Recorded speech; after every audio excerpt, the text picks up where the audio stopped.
દેવગઢ બારિયા નગરપાલિકામાં ફરી એક વખત સત્તા પરિવર્તન થયું છે। ધર્મેશ કલાલ ફરીથી નગરપાલિકા પ્રમુખ પદે નિમણૂક પામ્યા છે। બીજી તરફ ભારતીય જનતા પાર્ટીમાં બળવો કરીને અવિશ્વાસની દરખાસ્તના આધારે 7 અપક્ષ અને 2 કોંગ્રેસના સભ્યો ટેક।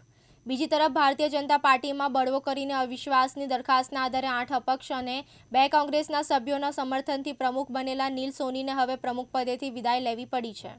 એ બાબતે તારીખ 17/10/2025ના રોજ દેવગઢ બારિયા નગરપાલિકાના ભારતીય જનતા પાર્ટીના ચાલુ પ્રમુખ સામે અવિશ્વાસની દરખાસ્ત લાવી અને બળવાખોરો સાથે એ કરીને ચાલુ સરકારને પાડી દેવાનું જે થયું હતું તેના બાદ અમો દ્વારા કાયદાકીય લડાઈ અમે હાઈકોર્ટમાં પડકારી હતી અને એ કાયદાકીય લડાઈમાં અમને સરકારે અમારી ફેવરમાં નામદાર કોર્ટે જજમેન્ટ આપ્યું છે કે 1 વર્ષ પહેલાં તમે ચૂંટણી પ્રક્રિયા આવી અવિશ્વાસની દરખાસ્ત રજૂ કરી શકતા નથી અને એ બધી અરજીઓ જે એમને ચૂંટણી પ્રક્રિયા જે પણ હતી એ રદ કરી અને યથાવત જે મૂળ પ્રમુખ છે એ અત્યારે હાલ ચાલુ।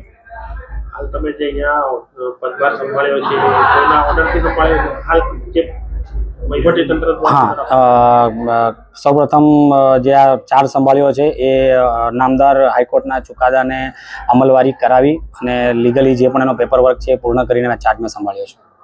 આવનાર દિવસમાં તમારી કેવી ગતિવિધિ રહેશે? આવનાર સમયમાં એ જ છે કે નગરપાલિકા પ્રમુખ એટલે નગરના પ્રથમ નાગરિક અને ગામના વિકાસ અને નાની મોટી જે પણ તકલીફો એની ચિંતાનો વિષય સૌપ્રથમ મારે અને મારી ટીમે કરવાનો હોય અને આ અમે એને વિકાસની આ જે અમારી જે ગાથા છે એને અમે આગળ વધારીશું અને ખૂબ સારા કામો કરીશું।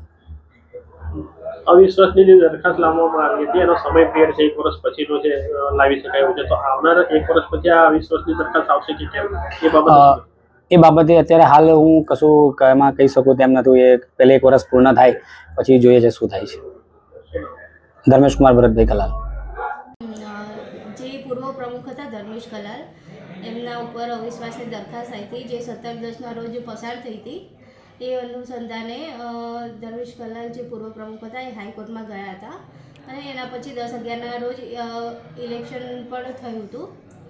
એમાં નીલ સોની પત્રકાર જે છે એ પ્રમુખ તરીકે વરણી થઈ હતી।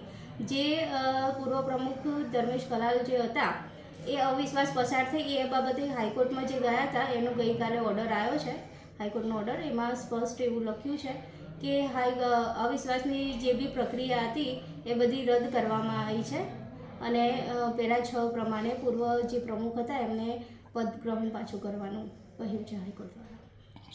વૈશાલી મીણામાં। ફૈજાન માફત, દિવ્યાંગ ન્યૂઝ, દેવગઢ બારિયા।